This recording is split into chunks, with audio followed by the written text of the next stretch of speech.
नमस्कार। गिरीश गुप्ता के चैनल में आपका स्वागत है। आज बात करते हैं एक ऐसी कंपनी की जिसने शुरुआत एक हार्डवेयर सेलर से की और वहाँ से ये कंपनी आईटी सर्विसेज में आ चुकी है।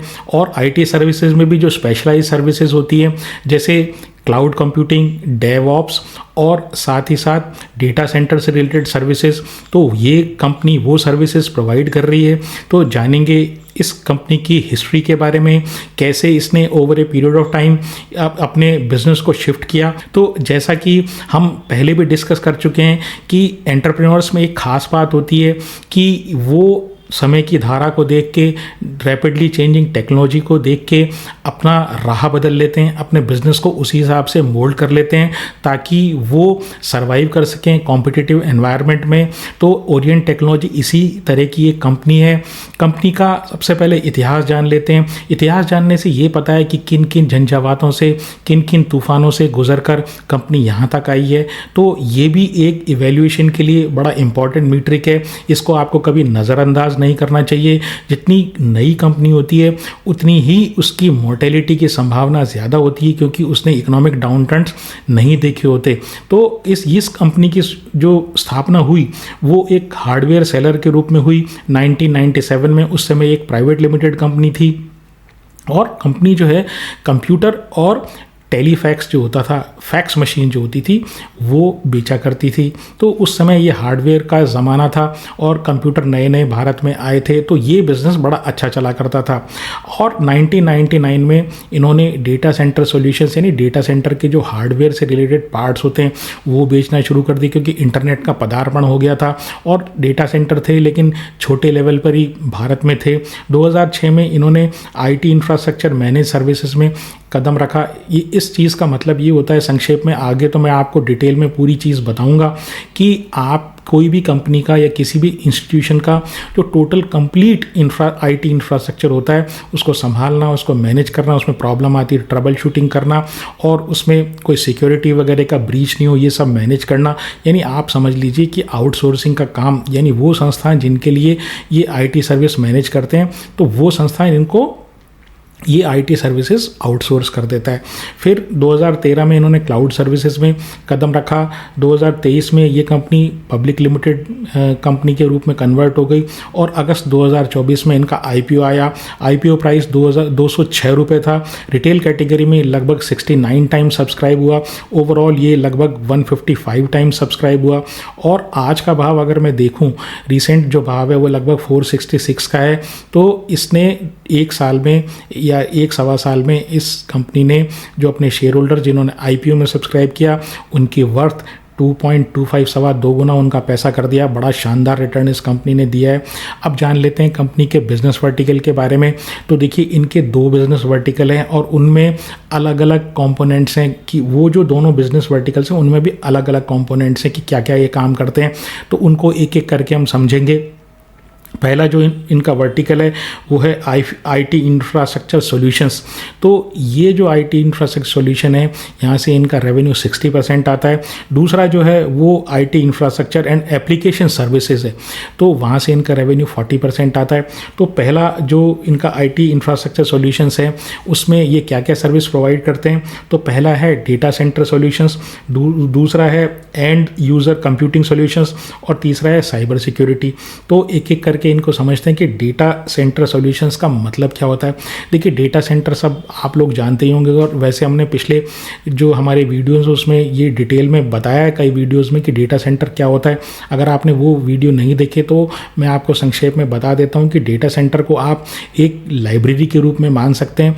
जो लाइब्रेरी, वो रीडिंग रूम वाली लाइब्रेरी नहीं, जो हमारे स्कूल कॉलेजेस में जो लाइब्रेरी होती है जहाँ से हम बुक्स जो हैं वो लेकर आ सकते हैं, पढ़कर वापस दे सकते हैं। तो आप समझ लीजिए जो जितनी भी मोबाइल एप्लीकेशंस हुई या आपके इंटरनेट पे जो जो डेटा हुआ, वो जब आप इंटरनेट पे अपने मोबाइल पे या इंटरनेट पे कोई कमांड देते हैं कि भाई मेरे को ये यूट्यूब पे ये वाला वीडियो दिखाओ, तो आपकी स्क्रीन पे जो चीज़ डिस्प्ले होती है वो एक डेटा होता है, और जब आप उस डेटा की डिमांड करते हैं तो वो डेटा रहता कहाँ है? वो डेटा उस लाइब्रेरी में रहता है जिसको डेटा सेंटर कहते हैं। तो ये इसी तरीके से है कि किसी लाइब्रेरी में जाके जब आप लाइब्रेरियन से ये डिमांड करते हैं कि भाई मुझे पर्टिकुलर ये वाले मेरे ऑथर की किताब दे दीजिए, तो वो आपको एक किताब जो है कैटलॉग में से ढूंढ कर वो किताब आपको दे देता है और पढ़ के आप उसको वापस कर देते हैं। उसी प्रकार से जब आप किसी पर्टिकुलर वीडियो, एग्जाम्पल के लिए बता रहा हूँ, कोई यूट्यूब वीडियो को अगर आप मांगते हैं यानी इंटरनेट पे सर्च करते हैं, तो वो उस डेटा सेंटर में जाता है और वो फाइल या वो वीडियो जहाँ रखा होता है वहाँ से लाके आपकी स्क्रीन पर डिस्प्ले करता है। तो डेटा सेंटर वो जगह है जहाँ सारा डेटा जो है वो जिस भी कंपनी का है, जिस भी साइट का है, वो सारा डेटा स्टोर रहता है। तो और वहीं से आप डेटा को फैच करते हैं और वहीं से आप एक तरीके से रिक्वेस्ट करते हैं उस डेटा की। तो रही ये डेटा सेंटर की बात। अब जब डेटा सेंटर है और वहाँ पर आपके पास किताबें हैं, यानी लाइब्रेरी में किताबें हैं, तो किताबें रैक्स में रखी रहती हैं। वो जो रैक्स होती है उसको डेटा सेंटर की लैंग्वेज में अगर मैं बात करूं तो उनको सर्वर्स बोलते हैं या स्टोरेज डिवाइसेस बोलते हैं। तो ये बेसिकली क्या है, ये सर्वर और स्टोरेज डिवाइसेस प्रोवाइड करते हैं, उनके सॉल्यूशंस प्रोवाइड करते हैं। दूसरा क्या है, फिर नेटवर्किंग, जब डेटा सेंटर है और वो कनेक्ट है इंटरनेट से, तो आपको फास्ट जो कम्युनिकेशन है, जो डेटा के रिक्वायरमेंट जिन लोगों के, उनसे जब फास्ट कम्युनिकेशन करना पड़ता है या इंटरनेट से जब कनेक्ट करना पड़ता है इस डेटा सेंटर को, तो आपको नेटवर्क डिवाइसेस की ज़रूरत पड़ती है, जैसे स्विचेस है, राउटर्स है, एक्सेस पॉइंट्स हैं। तो ये सर्विसेज, ये कंपोनेंट्स ये प्रोवाइड करते हैं डेटा सेंटर्स को।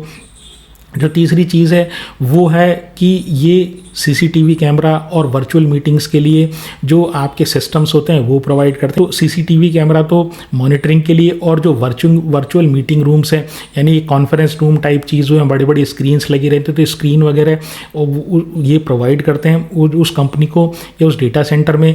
फिर ये क्या है, बैकअप और डिज़ास्टर रिकवरी सर्विसेज भी प्रोवाइड करते हैं। यानी अगर डेटा सेंटर में कुछ इशू आ गया या उस सर्वर में कुछ इशू आ गया, तो उसमें जो डेटा रखा हुआ है उसको आखिर रिकवर कैसे किया जाएगा, वो सर्विसेज। इसके अलावा ये हाइपर कन्वर्ज्ड इंफ्रास्ट्रक्चर जो होता है, HCI जिसको बोलते हैं, तो बेसिकली ये जो हार्डवेयर हुआ, स्टोरेज डिवाइसेस हुए और सर्वर्स हुए और सॉफ्टवेयर्स हुए, उनको इंटीग्रेटेड जो है एक सॉफ्टवेयर के माध्यम से कंट्रोल करने का सिस्टम है, आप ऐसा समझ लीजिए। मतलब हार्डवेयर जितने भी हैं वो आपस में कनेक्टेड हैं और उनको कैसे मैं एक सॉफ्टवेयर के माध्यम से कंट्रोल करता हूँ, तो उस चीज़ को, वो जो सिस्टम होता है या उस नेटवर्क होता है, तो उसको हाइपर कन्वर्ज इंफ्रास्ट्रक्चर बोलते हैं। तो सरल शब्दों में ये थोड़ा सा मैंने ये क्लाउड की सर्विसेज, जो ये डेटा सेंटर की जो सर्विसेज ये प्रोवाइड करते हैं, इसके बारे में डिस्कशन करने का प्रयास मैंने किया। फिर दूसरी जो इनकी सर्विसेज है, यहीं वहाँ एंड यूज़र कंप्यूटिंग सॉल्यूशंस हैं। अब ये एंड यूज़र कंप्यूटिंग सॉल्यूशंस का मतलब क्या हुआ, एंड यूज़र आपके और जैसे हमारे, तो किसी भी कंपनी में जो एंड यूज़र होता है वो उस कंपनी का कर्मचारी हो सकता है। तो उस कर्मचारी के लिए कोई डेस्कटॉप होगा, उसके लिए मोबाइल हुआ, उसके लिए टैबलेट हुआ, उसके लिए लैपटॉप हुआ, तो उन सबको मैनेज करना, उनमें सॉफ्टवेयर में कोई दिक्कत आ रही हो उसको दूर करना, सॉफ्टवेयर इंस्टॉल करना, उसमें एंटीवायरस इंस्टॉल करना, कंपनी की जो नेटवर्किंग है, मतलब कर्मचारियों की जो आपस में नेटवर्किंग है कंप्यूटर्स की, तो उसको मैनेज करता। तो इस तरीके की जो एंड यूज़र से रिलेटेड कंप्यूटिंग है उसको सॉल्यूशन प्रोवाइड करना। फिर तीसरा है ये साइबर सिक्योरिटी। साइबर सिक्योरिटी का मतलब ये है कि जो कंपनी के सिस्टम में, जिस कंपनी के लिए ये कंपनी ओरिएंट टेक्नोलॉजी काम कर रही है, उसके सिस्टम में कोई हैकिंग नहीं आ जाए, कोई वायरस नहीं आ जाए, कोई मॉलवेयर नहीं आ जाए, कोई उस सिस्टम को हैक नहीं कर ले। तो उसके लिए जो सिस्टम, सिक्योरिटी सिस्टम प्रोवाइड करती है, तो साइबर सिक्योरिटी है, तो वो सर्विस भी प्रोवाइड करती है। अब जो दूसरी तरह की इनकी जो सर्विसेज हुई, जहाँ से इनका रेवेन्यू 40% आता है, वो हुआ IT infrastructure and application services. तो इसका संक्षेप मैं ये कहूँ कि ये वाला जो पिछला वाला जो मैंने पार्ट बताया, IT इंफ्रास्ट्रक्चर सॉल्यूशंस, ये इसमें मेजर पोर्शन जो है वो हार्डवेयर का इंस्टॉलेशन है। मतलब फर्स्ट टाइम जो इंस्टॉलेशन है वो आप ऐसी चीज़ समझ लीजिए कि वो IT इंफ्रास्ट्रक्चर सॉल्यूशंस है। और जो सेकंड वाला पार्ट है वो ये है कि एक बार अगर आपने उस सर्विस को या आपने उस हार्डवेयर को इंस्टॉल कर दिया और अब उसकी स्मूथ रनिंग के लिए आपको जो चीज़ रिक्वायर्ड होती है वो बेसिकली इस IT infrastructure and application services में आती है। तो जैसे हमने कई बार जो वीडियो बनाए हैं, जैसे EPC कॉन्ट्रैक्टर्स के लिए वीडियो हमने बनाए, जो चाहे वाटर सेक्टर में काम करते हैं, चाहे रोड सेक्टर में काम करते हैं या अन्य इंफ्रास्ट्रक्चर सेक्टर में काम करते हैं। तो एक कॉन्ट्रैक्ट हुआ ईपीसी का, जहाँ पर आपने उस प्रोजेक्ट को इंस्टॉल किया, चालू किया और हैंडओवर कर दिया। दूसरी जो सर्विस होती है वो हुई उसको डे टू डे रनिंग करना, ताकि वो स्मूथली ऑपरेट करते रहे। तो इसी तरह की ये सर्विस है। जो फर्स्ट सर्विस इनकी है जिसमें आईटी इंफ्रास्ट्रक्चर सॉल्यूशंस ये बनाते हैं, इसमें मेजर पार्ट हार्डवेयर इंस्टॉलेशन का है, फ्रेश इंस्टॉलेशन का है, और जो दूसरा पार्ट है वो बेसिकली मैनेज सर्विसेज का है। मैनेज सर्विसेज का मतलब ये है कि ऑलरेडी एस्टेब्लिश जब आपने किसी सिस्टम को कर दिया तो उसमें ऑपरेशंस मैनेजमेंट से रिलेटेड जो एस्पेक्ट्स होते हैं, मेजरली मैं बात कर रहा हूँ, और चीज़ें भी है, तो वो जो एस्पेक्ट होते हैं सर्विस से रिलेटेड एस्पेक्ट, वो दूसरे इनके सेक्टर में, दूसरे जो इनके IT infrastructure and application services वाले पोर्शन से में कवर होते हैं, जहाँ से इनका रेवेन्यू 40% आता है। तो अब इसमें क्या क्या ये काम करते हैं, तो पहली चीज़ है क्लाउड और डेवऑप्स। अब क्लाउड को संक्षेप में समझें तो बात ये है कि जो डेटा होता है वो, अगर किसी कंपनी का डेटा है, अगर आप किसी कंपनी में काम कर रहे हैं तो उसका डेटा आप, कई बार आपने नोट किया हुआ, कई जो कर्मचारी होते हैं या कई जो आईटी प्रोफेशनल्स होते हैं वो वर्क फ्रॉम होम करते हैं और वो अपनी कंपनी की साइट पर लॉगिन करते हैं।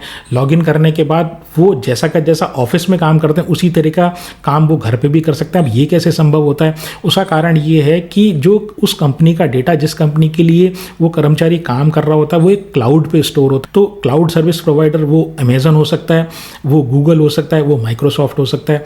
तो उनके क्लाउड पर या उनके बड़े बड़े सर्वर पर, बेसिकली जो सर्वर बेसिकली डेटा सेंटर होते हैं, तो वहाँ पर जो कंपनी का डेटा है वो स्टोर रहता है और जो कर्मचारी है कंपनी का, वो उस डेटा को इंटरनेट के माध्यम से एक्सेस कर रहा होता है। तो इस चीज़ को क्लाउड बोलते हैं। तो ये क्लाउड सर्विसेज प्रोवाइड करते हैं या क्लाउड को मैनेज करते हैं। मतलब उसकी जो एप्लीकेशन उस जिस कंपनी के लिए वो कर्मचारी काम कर रहा है, तो उस एप्लीकेशन को स्मूथली वो रन करे, उसमें कोई इशू नहीं आए। तो उस पर अपलोड करना, उसमें कोई क्लाउड में कोई इशू आ रहा है तो उसको डील करना, तो ऐसे काम ये ओरिएंट टेक्नोलॉजीज़ अपनी क्लाइंट कंपनीज़ के लिए करते हैं।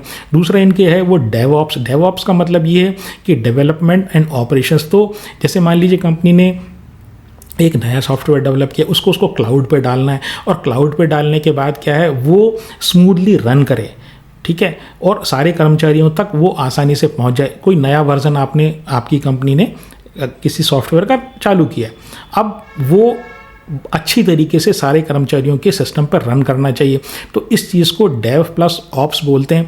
तो ये डेव ऑप्स के माध्यम से, यानी ओरिएंट टेक्नोलॉजीज़ है, वो डेव ऑप्स के माध्यम से ये इंश्योर करता है कि जो भी नया वर्जन आए या जो नया सॉफ्टवेयर आए, वो ऑपरेशंस की टीम के साथ मिलके, यानी एक डेवलपमेंट की टीम हुई जिसने सॉफ्टवेयर बनाया, और जो ऑपरेशंस की टीम हुई जिसको उसको सारे कर्मचारियों तक डिस्ट्रीब्यूट करना है, तो ये दोनों मिलके साथ में काम करें ताकि हर जो कर्मचारी है उसको सही तरीके से वो सॉफ्टवेयर रन करने में मदद मिल सके। तो इसको डेवऑप्स बोलते हैं। दूसरा जो इनके सर्विसेज है वो है डिजिटल ट्रांसफॉर्मेशन। तो बहुत सही एसएमईज हुआ स्पेशली, और छोटी कंपनीज हुई, वो अभी भी मैनुअली काम कर रही हैं, तो उनको डिजिटल प्लेटफॉर्म पे लाना, उनके लिए मोबाइल ऐप्स बनाना या उनकी कोई वेबसाइट बनाना या उनके लिए डेटा मैनेजमेंट करना या उनके सिस्टम को जो है स्मूथ रन करने में मदद करना, सॉफ्टवेयर के अगर सिस्टम बनाकर उनको स्मूथली रन करने में मदद करना। तो ये जो सारी चीज़ें हैं जिसमें ऑटोमेशन है, क्लाउड है, और इस तरह के डेटा मैनेजमेंट है, साइबर सिक्योरिटी, इस तरह के जो काम है वो डिजिटल ट्रांसफॉर्मेशन में आते हैं। इसके अलावा इंफ्रास्ट्रक्चर मैनेजमेंट सर्विसेज है। इसके बारे में मैंने आपको पहले भी बताया कि पूरा कंप्लीट जो किसी संस्थान का जो आईटी इंफ्रास्ट्रक्चर है, चाहे वो हार्डवेयर से रिलेटेड हो, चाहे सॉफ्टवेयर से रिलेटेड हो, चाहे ट्रबल शूटिंग से रिलेटेड हो, चाहे उसको वो हैकिंग या साइबर सिक्योरिटी से रिलेटेड हो, ये सारे काम इंटीग्रेटेड जो ये इंफ्रास्ट्रक्चर मैनेज सर्विसेज में आते हैं। चौथी जो इनकी सर्विस है वो रिलेटेड है डिवाइस एज ए सर्विस। बड़ी इंटरेस्टिंग ये सर्विस इन्होंने रिसेंटली शुरू की है। तो इसमें ये क्या करते हैं कि बेसिकली ये जो डिवाइसेस होते हैं उनको किसी संस्थान को किराए पर चलाते हैं। संस्थान के लिए ये परेशानी नहीं होती, उनको एक कैपिटल एक्सपेंडिचर नहीं करना पड़ता, और इनको ये फ़ायदा है, इनको मंथली रेंटल मिलता रहता है।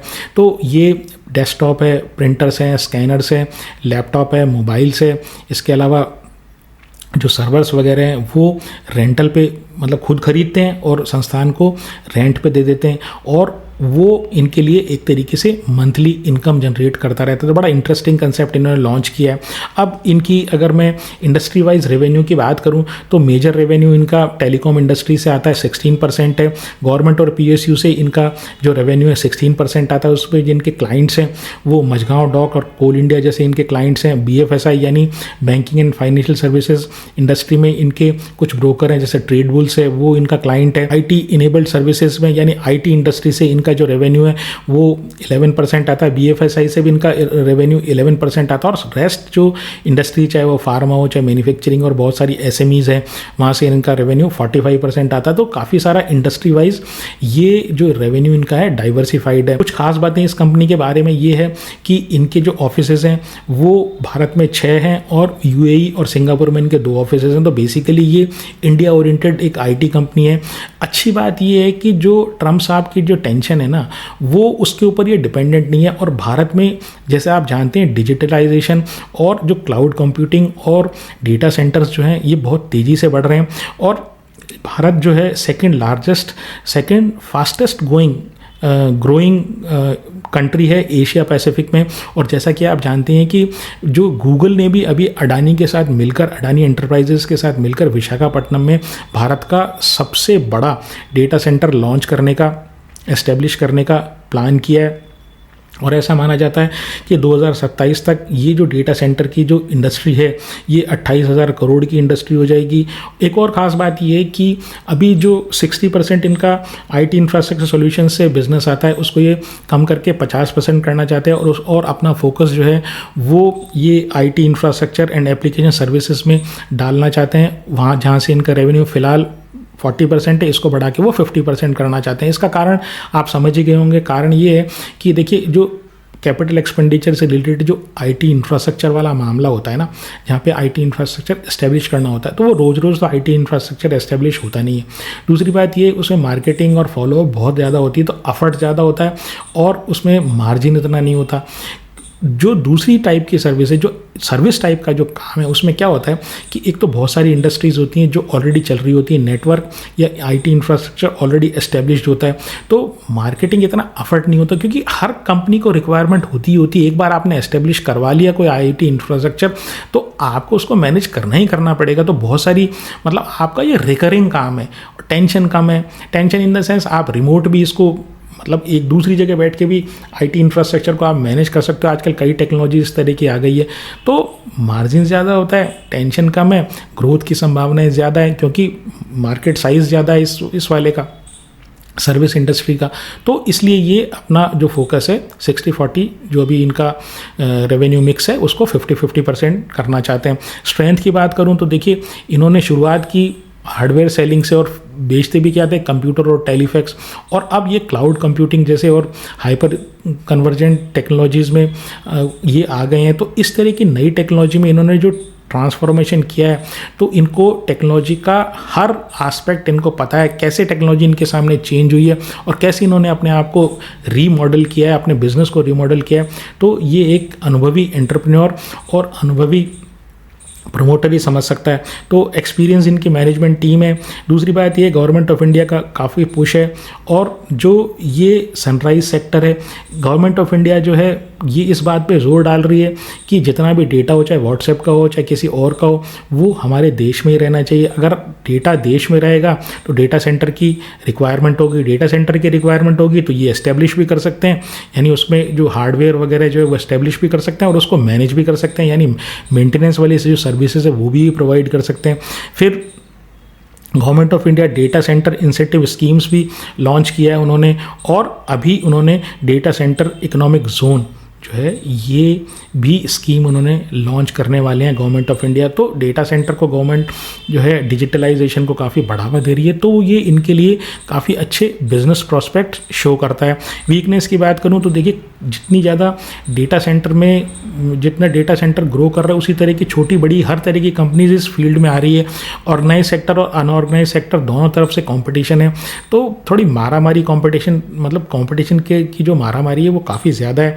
फिर जो टेक्नोलॉजी है वो बहुत ही ज़्यादा तेज़ी से वो चेंज हो रही है। तो जैसे ये data as a device as a service में जब ये आए हैं तो आप ये समझ लीजिए कि इनको प्रॉपर रेंटल उसको कैलकुलेट करना पड़ेगा, ताकि जो उसका जब ये रेंटल में वो कोई कंपनी यूज़ करके उस प्रोडक्ट को वापस दे तो इनको कम से कम इतनी वैल्यू तो मिले उस चीज़ की कि वो इनको ओवरऑल यानी किराए से प्लस जो उसके साल्वेज वैल्यू फाइनल वैल्यू जो इनको मिलेगी फाइनली बेचने से, उससे इनकी कॉस्ट प्लस इनका मार्जिन जो है वो रिकवर हो जाए। तो rapidly technology change in technology एक दूसरी वीकनेस है इस इंडस्ट्री की। हालांकि ये 1997 से है तो इनको मालूम है कि किस तरीके से काम किया जाता है।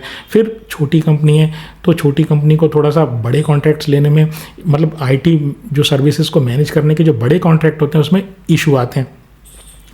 नेक्स्ट जो बात वो ये है कि जो लेटेस्ट इनके रिजल्ट्स आए उसमें कैश फ्लो फ्रॉम ऑपरेशंस जो हैं यानी मार्च 2025 में कैश फ्लो फ्रॉम ऑपरेशंस है वो नेगेटिव है। उसका कारण ये कि इनको जो है इनके रिसीवेबल्स ज़्यादा हैं। अब इसका कारण क्या है, क्यों इनके रिसीवेबल्स इतने ज़्यादा हैं, क्यों इनको नहीं मिल रहे हैं पैसा इनका, क्योंकि इनके क्लाइंट्स तो काफ़ी अच्छे हैं जिनके लिए सर्विस देते हैं। तो ये एक मॉनिटरेबल इस कंपनी के लिए है। मार्केट कैप की बात करूं तो जैसे मैंने बताया बहुत छोटी कंपनी है, 2000 करोड़ की का मार्केट कैप है। ROE जो है वो 20% है। डेट टू इक्विटी जो है नेग्लिजिबल है, कहीं 2 रुपये का इनके ऊपर कर्जा है कोई हर 100 रुपये की इक्विटी पर। और जो लेकिन P जो है वो 40 का है। जो प्रमोटर के पास बहुत ही अच्छे 73% स्टेक है, FII और DII के पास मिला के नेग्लिजिबल है और पब्लिक के पास 27% है। पिछले 12 महीनों की सेल की बात करूं, क्योंकि इनका IPO जो है वो अगस्त 2024 में आया था, तो पिछले 12 महीनों की सेल 22% बढ़ी है और जो प्रॉफिट है वो 14% बढ़ा है। तो ऑल इन ऑल मैं बात करूं तो कंपनी अच्छी है, अच्छे सेक्टर में है, लेकिन एक छोटी कंपनी है तो कंपटीशन ज़्यादा है। बड़े कॉन्ट्रैक्ट किस प्रकार ले पाती है वो एक देखने की बात है, लेकिन एक्सपीरियंस प्रमोटर हैं, सारे ऊपर नीचे टेक्नोलॉजी में अप डाउन ये देख सकते हैं। और दूसरी बात ये है कि इसका जो फिलहाल इसका जो भाव मतलब P जो है वो इतनी छोटी कंपनी होने के बावजूद भी 40 है, जो मेरे को नहीं लगता कि एक रीज़नेबल P है। करीब मैं समझूं कि 25 का अगर P इस कंपनी का आता है तो एक ठीक ठाक सा रीज़नेबल वैल्यूएशन इस कंपनी का होना चाहिए। शेयर में खरीदने या बेचने की मेरी कोई राय होती नहीं है, तो उसी तरीके से इस शेयर में भी मेरी खरीदने या बेचने की कोई राय नहीं है। जब भी आप इस तरह का कोई निर्णय करें तो कृपया अपने फाइनेंशियल एडवाइज़र से पूछो। मेरा प्रयास पसंद आया हो तो चैनल को सब्सक्राइब करें, वीडियो को लाइक करें और शेयर करें। आज के लिए इतना ही। नमस्कार, धन्यवाद, जय हिंद।